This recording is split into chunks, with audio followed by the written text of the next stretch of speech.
Hey everybody, this is Tyler from Wipe On Wipe Off.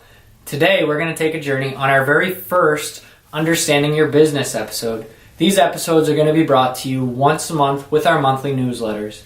They're going to cover tips, tricks, concerns, and topics that are brought to our attention by you guys in the field every day while we're out there with you. Today's topic that we're going to cover is paint correction in order to understand the machines that can be used for paint correction. So today, if you guys have already been to SEMA, you may have one of these great catalogs. If not, let's rip through one together. Awesome. Let's dive into this. Today, we're going to be reviewing the 3 most popular machines currently used for paint correction. As you can see here, you've got rotary, gear-driven, and a random orbital. You'll also see in the bottom right corner the triple action machine from Rupa's. We're not going to be talking about that today. We will do an Understanding Your Machines on that tool at a later time once it's launched here in the United States. So let's dig into this. Rupa's has a complete Bigfoot polishing system that does have at least one tool in each of these categories: rotary, forced rotation, and random orbital. The system is a combination of the machines, the pads, and the products in order to do the paint correction. Systems work great, and each system is designed specifically for the tool and the patterns that they use. So as we click to the next one, you're going to see these patterns we're talking about. So from left to right, you can see the actual motion right next to the image of the Rupa's rotary. You can see the motion of the melee in the image right next to the gear-driven tool. And you can see what your Bigfoot random orbital, which a lot of you guys already have out there.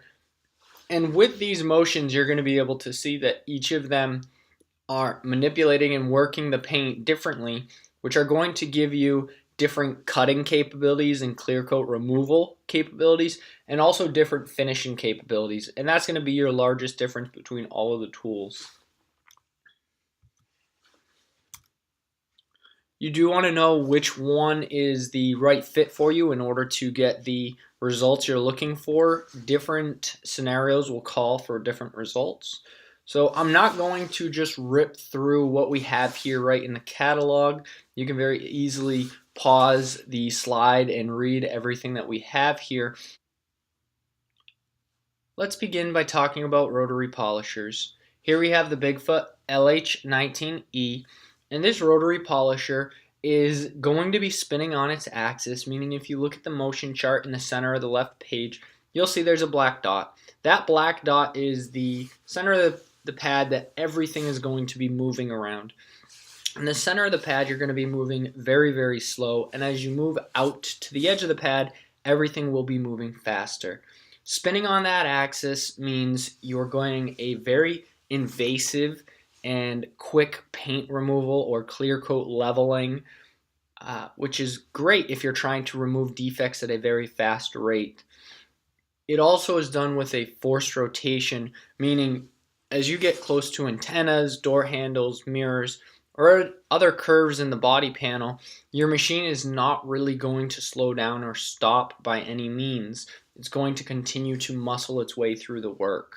This forced rotation gives you your fast defect removal, but at the same time increases a very high risk of introducing swirl marks or even running a risk of burning through your clear coat when working panels close to body edges, or if you sit in a part of the panel for too long at a time. Rotary machines can take months or years to learn and usually end up needing multiple steps to finish a heavy compounding job down into a final result that is desirable by you and your customers. Let's move on to the Rupa's Bigfoot Melee. This is the Rupa's Bigfoot Melee LK900E. This is a gear-driven dual-action polisher, and as you can see on the diagram on the left side, there is no point that it spins for an axis. So this is an off-axis tool.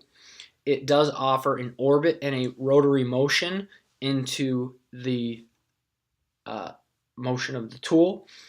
By taking this and setting it on an off-axis, it does reduce the invasive properties of the machine on the surface that you are polishing.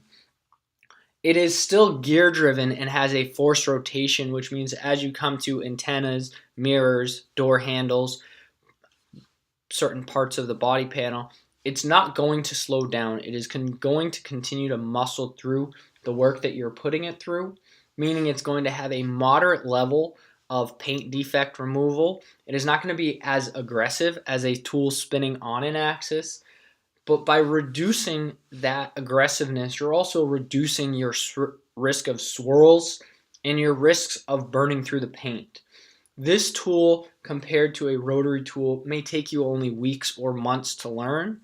Rupa's does a great job by keeping their gear-driven tool rotating the same way as their rotary and also rotating the same way as their random orbital, meaning you don't need to learn new techniques while working with a tool that is spinning the opposite way. Now we can dig into the Rupa's Mark2 line. These are their random orbital tools. There are multiple tools in this line. We're going to cover the basics of the motion, and then from there we can talk about other tools down the road. The Mark2 you see here is 30% more efficient than the original ES models. That efficiency comes from a more powerful motor, and it's going to give you more performance. That 30% is, again, on the power of the motor, meaning you're going to get even faster results while you're doing your paint correction. From here, we're just going to break down the R15 Mark2. This is personally my favorite tool out of the whole line. And you can see through the motion chart, the motion on this is significantly different than the rotary and also significantly different from the melee. You're spinning on an off-axis orbit, but there is no forced rotation here. Because this is a free spin rotation, it is the least invasive on the paint, but still allows you to get great results. This free spin rotation means when you come across antennas, door handles, mirrors, certain bends in the body panel, you're not going to have the high risk of burning and introducing swirls into the paint. The beauty of these tools, or the Mark2 line, is you are capable of really learning how to use this tool with proper training within the matter of hours or days. It also allows you, when using proper pads and products, to really get your hands onto this tool and do a single step polishing that will give you desirable results. They do have other tools. This is their Nano Hybrid. The Nano Hybrid, you can see, offers either a rotary or a random orbital option. This is one of their tools that's able to go both ways. We also have the LHR75, which gives you, again, a random orbital motion. All the same features that we've talked about with the Mark2, but you're going to get this through a pneumatic source of power, so it's all air driven, allowing you to get a significantly higher rate of rotation, allowing you to get a very quick defect removal with a random orbital. So that gives you guys the whole complete line, giving you the view of your Bigfoot random orbital, your Bigfoot rotary, and your Bigfoot melee. I'm very excited and can't wait for Rupa's to get all these tools here in the United States. You are capable of pre-ordering these tools. Just get in touch with your account consultant and we'll gladly place your name on the list. And if you guys have any other questions, feel free to reach out. We hope you enjoyed this first Understanding Your Business series. Today's obviously on paint correction and the machines that we use for it. Have a great one, everyone. Thank you very much.